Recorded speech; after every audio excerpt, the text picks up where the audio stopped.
सभी साथियों को नमस्कार। आप सभी का पुनः बहुत बहुत स्वागत है सार्थक शिक्षा संस्थान में। तो आइए शुरुआत करते हैं जहां हमने अपना ये टॉपिक छोड़ा था आज का, पाषाण काल। और पाषाण काल में हम पूरा पाषाण काल की पूरी चर्चा कर चुके हैं, उसकी तीनों अवस्थाएं हमने पढ़ ली थी। अब मध्य पाषाण काल लगभग लगभग हमारा समाप्त हो चुका है और नव पाषाण काल हम लोग थोड़ा बहुत इसका भी अध्ययन कर चुके थे। तो नव पाषाण काल से दोबारा एक बार शुरुआत करते हैं। नवपाषाण काल हमने देखा, जो इसका समय है या कालखंड है वो लगभग 9000 ईसा पूर्व से लेकर के 2500 ईसा पूर्व तक का माना गया है। और इस समय तक आते आते जो इस दौर का मनुष्य है वो अब पिछले जो अपने पूर्वज हैं उनकी अपेक्षा काफी उन्नत अवस्था में पहुंच गया है।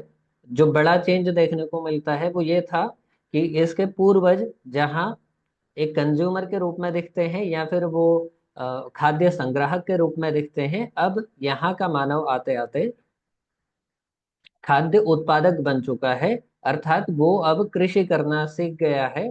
और अब न केवल वो अपनी जरूरतों को पूरा करने तक सीमित रहा, बल्कि पैदावार इस प्रकार से कर रहा है, इस प्रकार से चीजों को पैदा कर रहा है कि उनको संग्रहित करके आगे के लिए भी रख सके, भविष्य के लिए भी उनको सुरक्षित रख सके। अब केवल इकट्ठा करना उसका उद्देश्य नहीं रहा। तो इसी क्रम में फिर आगे देखा गया कि उसने मृद भांडों का भी आविष्कार किया। जो भी अनाज अब वो बो रहा है और बाद में उसको सुरक्षित करने के लिए उसने नए नए पात्र भी बनाने शुरू किए। मिट्टी के बर्तनों का आविष्कार शुरुआत में इसी नवपाषाण काल से हमें मिलना, उसके साक्ष्य यहीं से हमें प्राप्त होने शुरू होते हैं। खेती का आविष्कार हुआ, साथ ही साथ पशुपालन, जिसके प्रमाण इससे पूर्व के कालखंड में अर्थात मध्य पाषाण काल के आखिरी चरण से मिलने हमें शुरू होते हैं। और यहाँ तक आते आते पशुपालन में भी ये काफी क्या हो गया, माहिर हो गया, या आप कह सकते हैं कि ये एक बहुत अच्छा पशुपालक बन चुका था इस समय का मनुष्य। कुंभकारी हमने बात कर ली है, बर्तन बनाने इसने सीख लिए। शुरुआत में हाथों से बर्तन बना रहा था और बाद बाद में फिर इसने बर्तन बनाने के लिए चाक का आविष्कार कर लिया। औजारों के क्रम में हमने देखा कि पत्थर की कुल्हाड़ियां अब भी बन रही हैं। शुरुआती काल से भी बन रही थी, लेकिन अब वो काफी अच्छे रूप में हमको दिखती है। अब कुदालें बनने लगी हैं खुदाई के लिए।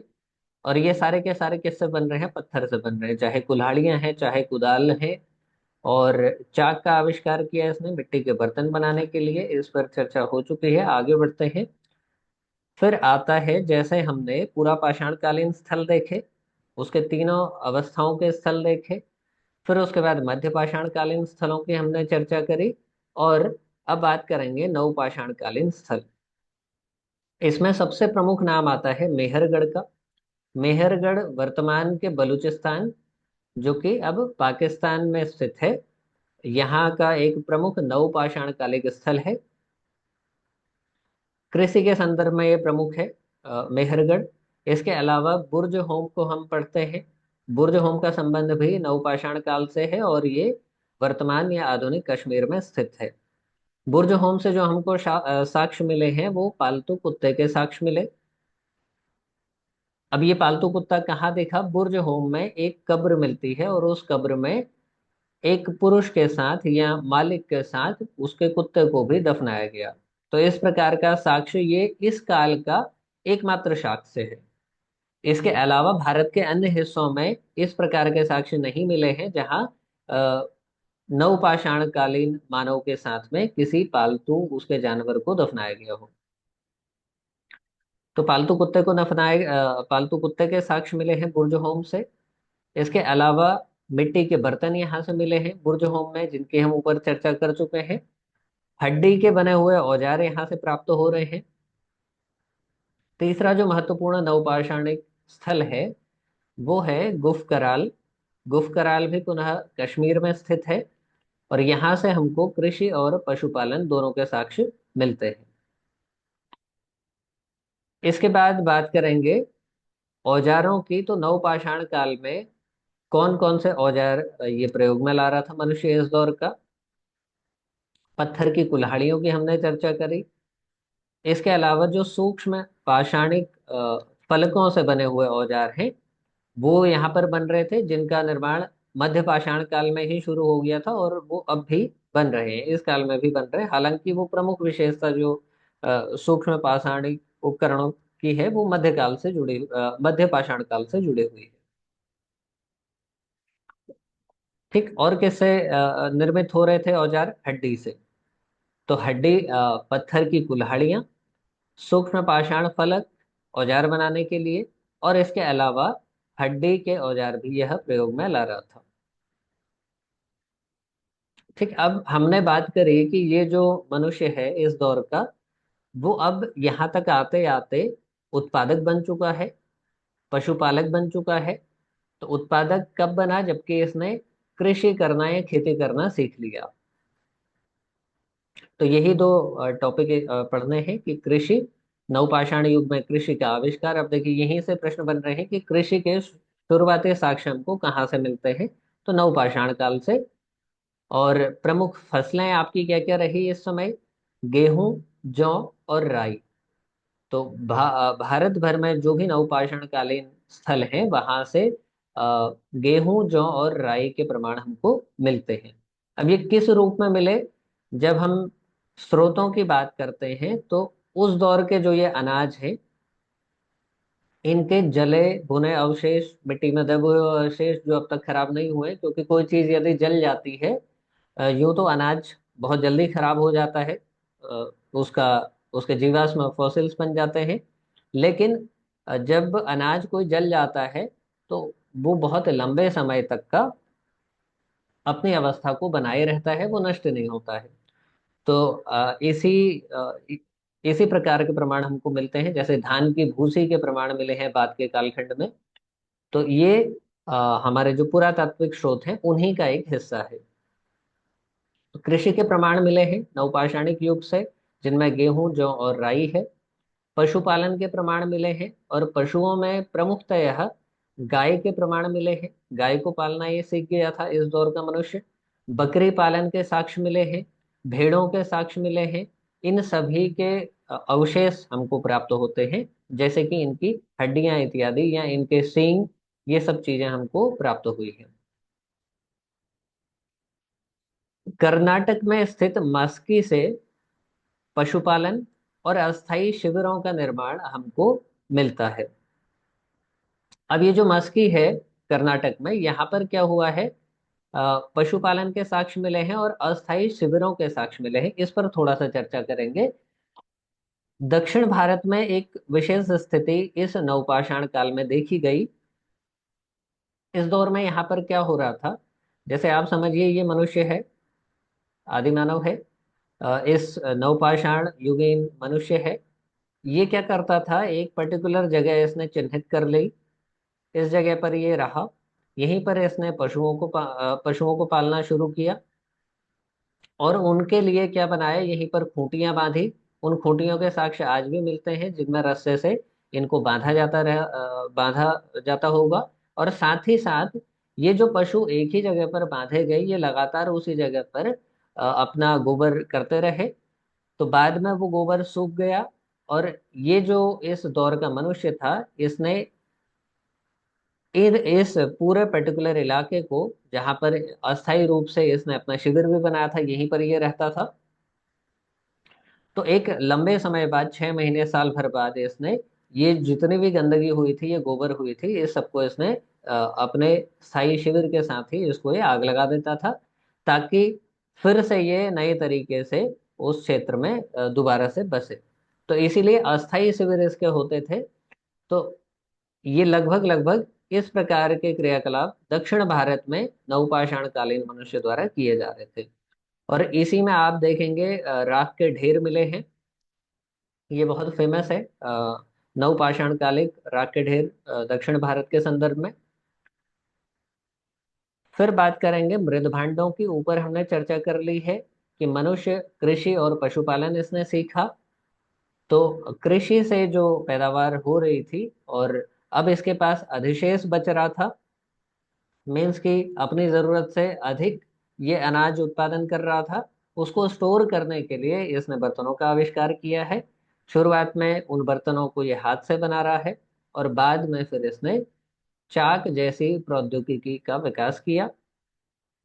चाक जैसी एक मशीन का निर्माण किया है उसने, और साथ ही साथ इस चाक पर फिर इसने पॉलिशदार काले मृदभांड बनाने शुरू किए। तो ये एक मृदभांडों की शैली है जिसको हम कहते हैं पॉलिशदार काले मृदभांड। ये बार बार परीक्षा में पूछे जाते हैं, चाहे यूजीसी नेट की परीक्षा हो या चाहे अपनी यूके लेक्चरर की परीक्षा हो। तो इस कालखंड की प्रमुख विशेषता मृदभांडों के संदर्भ में पॉलिशदार काले मृदभांड। ठीक, तो इस प्रकार कुंभकारी का आरंभ हो गया नवपाषाण काल में।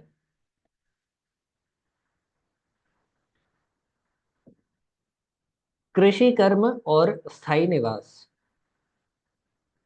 इसको समझने के बाद फिर नीचे हम लोग इसके उदाहरणों को समझेंगे। जब इसने कृषि सीखी, आ, कृषि की तकनीक इसने विकसित करी, तो उसके साथ ही साथ इससे पूर्व के जो मानव थे मध्य पाषाण काल के या पूरा पाषाण काल के, वे सभी लोग अभी स्थायी जीवन नहीं जी रहे थे। वो आज यहाँ थे तो कल कहीं दूसरी जगह शिफ्ट हो जाते थे। झुंड में ये एक जगह से दूसरी जगह जाते रहते थे। लेकिन इस काल तक आते आते इन्होंने पशुओं को भी पालना सीखा और कृषि कार्य भी ये करने लगे। तो अब इनके लिए ये जरूरी हो गया था कि किसी एक पर्टिकुलर जगह पर ये अपना डेरा डालें, वहीं पर बस जाएं। तो ये जो नवपाषाण काल है, ये अपनी विशेषताओं के लिए प्रसिद्ध है। तो इसकी एक और विशेषता ये रही कि यहाँ पर आते आते मनुष्य जो एक घुमंतु जीवन जी रहा था, अब वो स्थायी निवास करने लगा। तो एक स्थायी जीवन, जीवन को एक स्थायित्व मिल गया है यहाँ तक आते आते। ये प्रमुख विशेषता है। यहाँ से भी प्रश्न पूछा जाता है कि मनुष्य कौन से कालखंड से स्थायी जीवन जीने लगा। अब इसमें घरों के प्रकार हम देखेंगे। स्थायी निवास जब वो कर रहा था तो शुरुआती घर किस प्रकार के बना रहा था। तो घरों का शेप, हम यहाँ पर बेसिकली उसके आकार की बात कर रहे हैं। तो शुरू में देखा गया है, कई जगह ऐसे प्रमाण मिले हैं कि गोलाकार घर ये बना रहा था, लगभग इस तरीके के। आज भी आपको ये इस तरीके की झोपड़ियां दिख जाती हैं। ठीक है, कुछ कुछ इस प्रकार के घर ये बना रहा था। आयताकार घर ये बनाने लगा था। ठीक है, इस शेप के घर भी ये बना रहा था। अब इसमें भी इन दोनों घरों की भी अपनी विशेषता है। ऐसा मान्य, इनके समाज में ये मान्यता थी कि ये जो घर थे, ये जो गोलाकार घर है,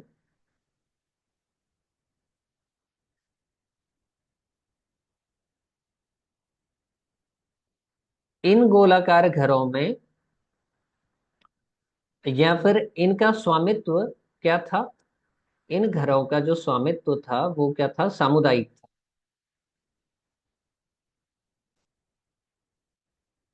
इन घरों का जो आपका ये जो निवास स्थल थे, इन पर जो स्वामित्व था वो सामुदायिक था।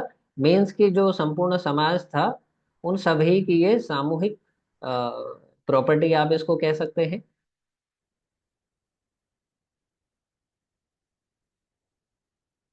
ठीक है, इस पर जो स्वामित्व था वो सामूहिक था। बाकी आयताकार घर और कुछ अन्य प्रकार के घर भी मिले हैं, जैसे गर्तावास के साक्ष्य भी मिलने शुरू होते हैं इसी दौर में। गर्तावास या जिसको हम गड्ढा घर भी कहते हैं।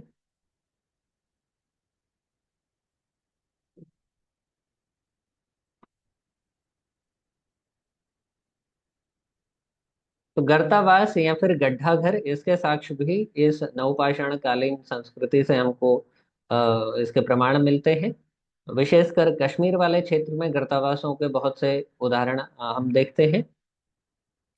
कृषि उपकरणों की यदि बात करें, कृषि में भी इसने कई नई तकनीकों का प्रयोग करना शुरू किया था, जैसे कि कुदाल का प्रयोग करना शुरू किया और खोदने के लिए डंडे का भी ये प्रयोग करने लगा। और इस काल की विशेषता अपने आप में समृद्ध कृषि संस्कृति इसको माना जा सकता है। और साथ ही साथ जो बस्तियां थी अब वो स्थायी रूप ले चुकी थी। जो घुमंतु यायावर या बंजारे टाइप के, ये जो एक समाज था, चार चार पांच पांच की टोली में घूमने वाला, वो अब धीरे धीरे स्थायी जीवन की ओर को बढ़ गया था, या स्थायी जीवन उसने अपना लिया था। नेक्स्ट है आपका, ये जो नवपाषाण काल था, इसमें समाज का संगठन किस प्रकार से था? तो जैसे कि ऊपर चर्चा कर चुके हैं हम, सामुदायिक स्वामित्व, स्वामित्व वाली संपत्ति इस समय हुआ करती थी। किसी एक व्यक्ति की कोई प्रॉपर्टी यहाँ पर नहीं मानी जाती थी। तो सभी पूरे समाज का उसमें हक माना जाता था। और इसके प्रमाण आप देखेंगे, जब ब्रिटिश रूल आए हैं भारत में, ब्रिटिश काल में भी आप देखेंगे, ब्रिटिश काल के आने से पूर्व या फिर ब्रिटिश काल जब धीरे धीरे स्थापित हुआ, उससे पूर्व भी जो संपत्ति थी वो काफी हद तक का सामुदायिक संपत्ति मानी जाती थी। जंगल सभी के हुआ करते थे, उसमें ऐसा कोई अ, सत्ता के कब्जे वाले या फिर भूमियां हमको देखने को नहीं मिलती थी। नेक्स्ट है आपका, कृषि, पशुपालन और कुम्हारी में वृद्धि हुई है, या कुंभकारी, मृदभांड बनाने की कला, इसमें वृद्धि हुई है इस नवपाषाण काल के समाज में। समाज ने स्थायी बस्तियां बनानी शुरू कर दी हैं।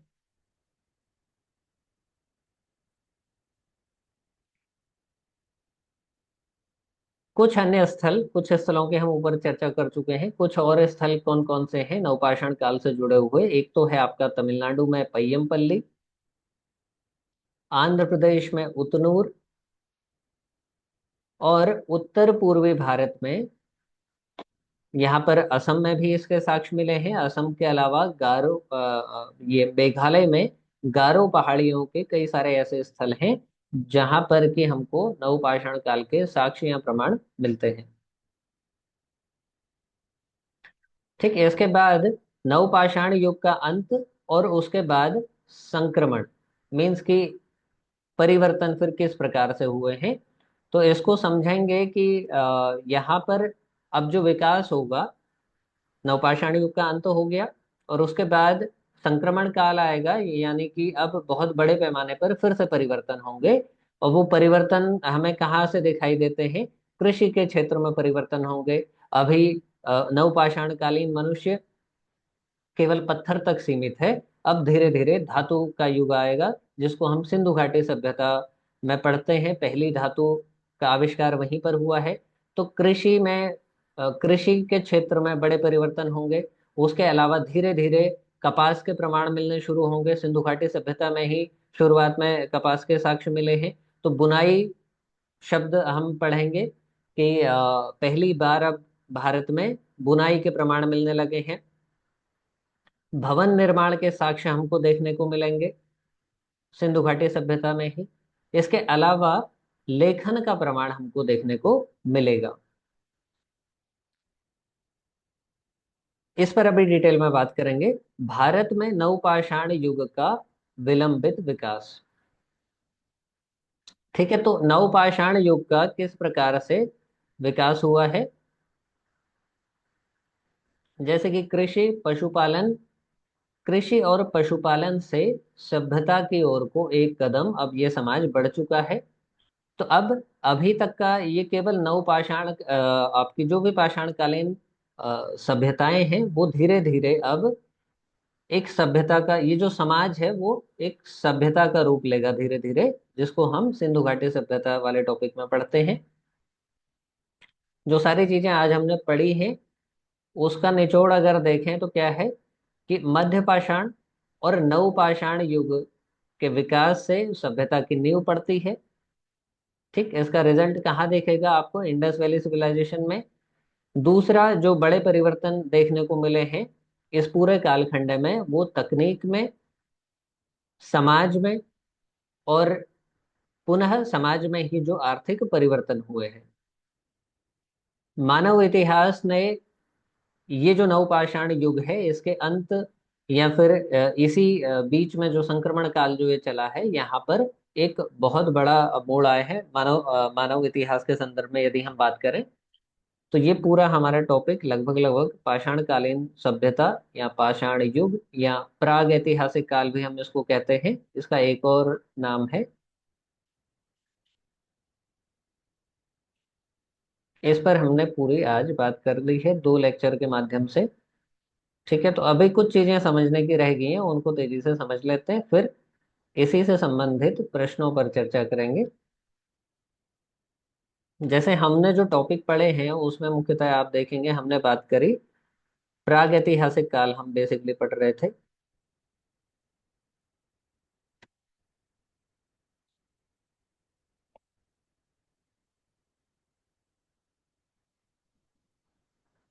1 सेकंड रुकेंगे।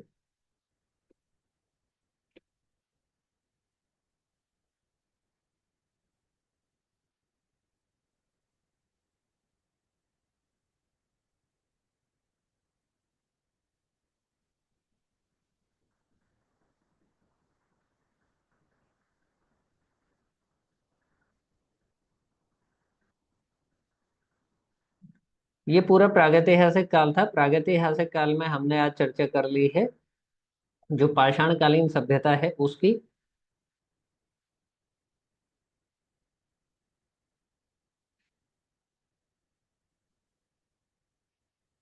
और इसका दूसरा भाग रह गया है जिसको हम पढ़ते हैं सिंधु घाटी सभ्यता के नाम से।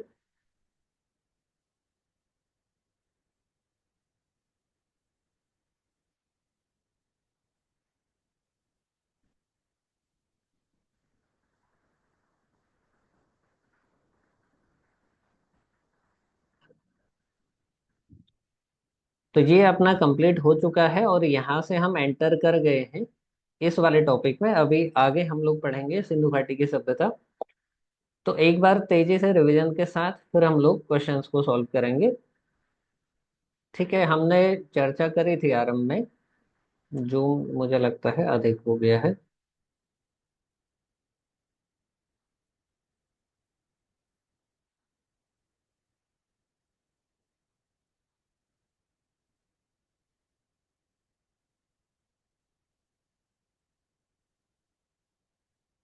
ठीक, तो हमने बात करी आज पूरा पाषाण काल की, जिसको पैलियोलिथिक युग के नाम से हम लोग जान रहे थे।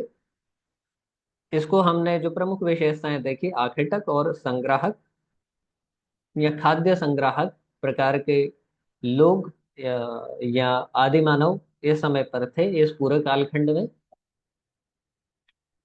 इसी के साथ साथ हमने बात करी किस प्रकार पृथ्वी की उत्पत्ति हुई, और पृथ्वी की उत्पत्ति के 4 चरण। चारों में से अंतिम चरण जिसको हमने क्या बोला, अ, चातुर्थिकी क्वार्टर या फिर क्वाटरनरी काल बोला। फिर ये 2 भागों में बंटता है, प्लाइस्टोसीन और होलोसीन, दोनों पर हमने चर्चा कर ली है। इसी युग में प्लाइस्टोसीन में मानव की उत्पत्ति। विश्व के पटल पर अगर देखें, वैश्विक रूप से देखें तो विश्व के संदर्भ में 26 लाख वर्ष पूर्व, और भारत के संदर्भ में मान्यता ज्यादातर ये है कि 2.5 लाख वर्ष पूर्व, और कुछ कुछ प्रमाण इसके 14 लाख वर्ष पूर्व के हमको मिलते हैं। अभी आराम से सुनिए, बाद में फिर उसको आप रिवीजन में पूरे डिटेल में देख सकते हैं। फिर हमने बात करी कि इसमें किस प्रकार से अलग अलग हिमयुग आए, और जैसे जैसे समय आगे बढ़ता गया मनुष्य का विस्तार भी पूरे विश्व भर में बढ़ता गया, अलग अलग क्षेत्रों में वह फैलता गया। जलवायु का बहुत बड़ा रोल था। जलवायु जैसे जैसे ठंडी जलवायु या फिर जो नम जलवायु है वो धीरे धीरे जब गर्म होने लगी, और अ, मनुष्य के अनुकूल परिस्थितियां बनने लगी। जो हिम वाले क्षेत्र थे, जो हिमखंड वाले प्रदेश थे जहाँ अधिकतर बर्फ थी, वो पिघलनी शुरू हुई और वहां नई नई फसलें उगने लगी। तो मनुष्य और जानवर दोनों का विस्तार होने लगा। फिर आगे हमने बात करी कि ये जो मनुष्य था शिकारी और खाद्य संग्राहक था पूरा का पूरा। इसी प्रकार के शुरुआत में इसने औजार बनाए थे, जो कि शुरू वाले औजार बहुत उन्नत अवस्था में नहीं थे, और जैसे जैसे आगे समय बढ़ता गया वो अ, औजारों में उसके सुधार होता गया।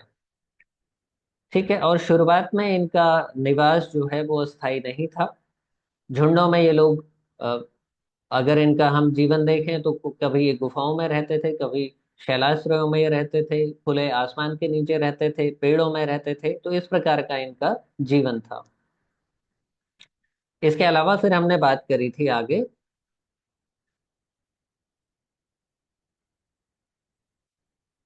हर कालखंड में औजार प्रमुख हैं, और औजार धीरे धीरे जो मुख्य औजार हैं शुरुआत में जो प्रयोग में आए हैं वो तो बने रहते हैं। उनमें उनके स्वरूप में सुधार होता जाता है। साथ साथ कुछ नए नए औजार भी, जैसे जैसे मनुष्य की जरूरतें बढ़ती हैं वैसे वैसे वो नए नए औजार भी बनाता गया, उनका आविष्कार करता गया। इसमें फिर पुनः जो भी साक्ष्य हमको प्राप्त हुए वो कहाँ से प्राप्त हुए हैं उन पर हमने चर्चा करी। भारत के विभिन्न स्थानों से इन सभी युगों के पाषाण युगीन औजार प्राप्त हुए हैं। फिर किन कामों में इन औजारों को ये ला रहे थे वो हमने चर्चा करी। सारे औजार अधिकांश पत्थरों के बने थे, लेकिन बाद में या फिर शुरुआत काल से ही हड्डियों के औजार के भी साक्ष्य हमको कुछ कुछ जगहों से मिलते हैं। पूरा पाषाण काल की हमने अलग अलग अवस्थाएं देखी। पूरा पाषाण काल को तीन भागों में बांट करके पढ़ा। आरंभिक पूरा पाषाण युग, ठीक है, इसका हमने कालखंड देखा, फिर किस प्रकार के औजार थे और स्थल कौन कौन से थे। इसके अलावा जलवायु परिवर्तन देखा इस समय पर। फिर पूरा पाषाण काल की हमने बात करी, और मध्य पूरा पाषाण काल में पुनः कालखंड, उसके औजारों के प्रकार और कौन कौन से स्थलों से ये प्राप्त हुए और जलवायु में क्या अंतर आया। ऊपरी पूरा पाषाण युग हमने देखा। यहाँ तक आते आते चकमक जैसे पत्थर से औजार बनाने लगा था मनुष्य। और स्थल आप देखेंगे तो धीरे धीरे स्थलों में भी यहाँ पर आपको परिवर्तन देखने को मिलता है। लेकिन कुछ कुछ स्थल ऐसे हैं जहां से इन तीनों कालखंडों के साक्ष्य प्राप्त होते हैं। ठीक, और यहाँ तक आते आते ये जो हमारा पहला बड़ा कालखंड है जिसको हम पूरा पाषाण युग कहते हैं, उसके अंतिम अवस्था तक का मनुष्य को होमो सेपियंस कहा जाने लगा। यह इसी को आधुनिक मानव का संबंध किससे है? पूरा पाषाण काल की अंतिम अवस्था उच्च पूरा पाषाण काल से। इसके बाद हमने बात करी कि भारत में पूरा पाषाण युग के स्थल पुनः इन स्थलों में प्रमुख रूप से बेलन घाटी के आसपास के क्षेत्र उत्तर प्रदेश में, भीमबेटका की गुफाएं मध्य प्रदेश में, और उसके अलावा वर्तमान पाकिस्तान में स्थित सोहन घाटी से लगे हुए जो इलाके हैं वहां पर भी पुरा पाषाणिक साक्ष्य हमको प्राप्त होते हैं। यहाँ पर ये सभ्यताएं विकसित हो रही थी, या इस दौर का मनुष्य इन क्षेत्रों में बस रहा था, या उसकी गतिविधियां इन्हीं क्षेत्रों में थी। बसावट तो अभी नहीं हुई है, वो बाद के नवपाषाण काल में होगी। नर्मदा और तुंगभद्रा नदियां पुनः महत्वपूर्ण स्थल थे पूरा पाषाण काल से जुड़े हुए। फिर हमने बात करी कि जलवायु और शिल्प सामग्रियां, तकनीकी में क्या चेंज आया और जलवायु किस प्रकार से बदली, और उसने मनुष्य के विस्तार में मदद का एक प्रमुख वो कारण बनती है जलवायु परिवर्तन। इसमें प्लाइस्टोसीन काल की हमने बात करी। प्लाइस्टोसीन काल वो काल था जहां पर पृथ्वी की सतह, लगभग अधिकांश सतह या फिर पर्वतीय क्षेत्र बर्फ के चादर में लिपटे हुए दिखते हैं, और जो निचले स्थान थे वो विशेष करके नम या फिर दलदलीय भूमि के रूप में दिखाई देते हैं। मध्यपुरा पाषाण युग, थोड़ा सा परिवर्तन आया, नमी कम होने लगी और गर्मी बढ़ने लगी। और फिर ऊपरी पूरा पाषाण तक आते आते लगभग लगभग हिमयुग समाप्त सा दिखता है। और फिर नए क्षेत्रों में जब मनुष्य पहुंचा तो नए प्रकार के पत्थरों का प्रयोग देखने को मिलेगा, जैसे कि चकमक एक नए प्रकार का पत्थर यहाँ पर इसने प्रयोग में मनुष्य यहाँ पर प्रयोग में लाता है। औजारों का निर्माण, औजार अलग अलग बन रहे थे, जैसे कि आप देखें अंतिम अवस्था तक आते आते फलक और तक्षणियाँ ये प्रयोग में ला रहा था। फलक वाले औजार और तक्षणी वाले औजार। फिर हमने इस काल के समाज और संस्कृति की बात करी। ये शुरुआत में छोटे छोटे झुंडों और समूहों में बट करके शिकार करते थे, ये इस दौर के मनुष्य। साथ ही साथ क्या क्या चीजें खाते पीते थे? फल, कंद, मांस, और इसके अलावा जो वेज और नॉन वेज दोनों का ये प्रयोग करते दिखते हैं। आवश्यकता, इनकी जो अपनी आवश्यकताएं थी उसी ने इनको इकट्ठे रहने पर विवश किया। मतलब कि जैसे कि ये शिकार कर रहे थे तो इसी वजह से मिलजुल कर शिकार करना इन्होंने सीखा। तो ये एक सामाजिक बंधन जो इनमें बना, वो जरूरत थी, वो समय की मांग थी इस दौर के। तो सामूहिक रूप से ये शिकार कर रहे थे। ठीक है, तो मुख्यतः हम इस निष्कर्ष पर पहुंचे सबको पढ़ने के बाद कि प्लाइस्टोसीन जो काल है, या मानव की उत्पत्ति का जो काल है, उस समय का मनुष्य केवल शिकारी और खाद्य संग्राहक था। यही इसके जीवन का आधार था। या आप कहें इसके कोई बड़े, इससे बड़े कोई सपने, कोई गोल नहीं थे, केवल ये खाना और चीजों को संग्रहित करना। पूरा पाषाण युग को हमने तीन भागों में बांट करके पढ़ा। आरंभिक पूरा पाषाण काल, मध्य पूरा पाषाण काल और उत्तरी पूरा पाषाण काल। फिर हमने औजारों की बात करी, और औजारों में वैश्विक संदर्भ में हमने देखा तो जो भारत में औजार हमको मिले हैं, वो लगभग लगभग अफ्रीका और यूरोप में जैसे औजार मनुष्य उस वहां का जो आदि मानव था, वो जैसे औजारों का प्रयोग कर रहा था, भारतीय आदि मानव भी लगभग लगभग वैसे ही औजारों का प्रयोग करता दिखाई देता है। हालांकि इन दोनों आदि मानवों में, अफ्रीका और यूरोप के रहने वाले आदि मानव और भारतीय आदि मानव में कालखंड का बहुत बड़ा एक गैप है, वो दिखाई देता है। ठीक है, तो इसके बाद फिर हमने मध्य पाषाण काल की बात करी और साथ में नवपाषाण काल